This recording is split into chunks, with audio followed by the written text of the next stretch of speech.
The White House released a statement from President Obama about the crash. Philadelphia is known as a city of brotherly love, he says, the city of neighborhoods and neighbors. And that spirit of loving kindness was reaffirmed last night. Hundreds of first responders and passengers lent a hand to their fellow human beings in need. This is the kind of disaster that first responders prepare for. Training sessions take place all the time. That's right. NBC 10's RJ Heim continuing our Team 10 coverage for you tonight with a look that was of one that was actually held last week in North Kingstown. RJ? That's right. This was a joint training session with the Rhode Island National Guard Civil Support Team, as well as local, regional, and federal emergency responders. Acela trains whistle to and through Rhode Island daily.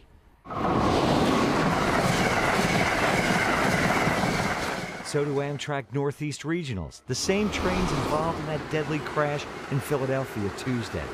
All the more reason for the 4-day partnership held the first week in May in North Kingstown.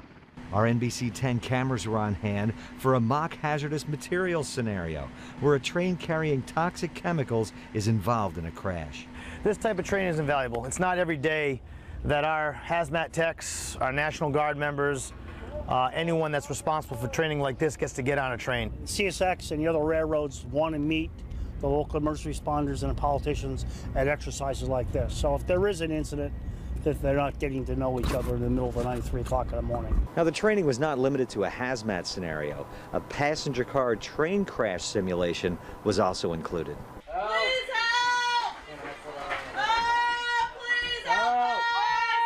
Having that constant flow of understanding their mission that basically helps them through these tough scenarios.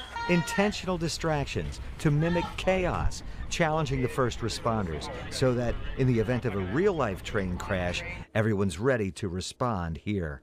And make sure that we're proficient in everything we do so that when it does come to that time frame, we're ready to go. Even though it may happen in a singular locality, it is truly a mutual aid response from many different communities. Now, Rhode Island Emergency Management goes on to say training scenarios for train incidents like this take place about once a year in the area. While this year's focus was on hazmat, over the past few years there have been trainings for derailment and terrorist scenarios too. RJ Heim, NBC 10 News.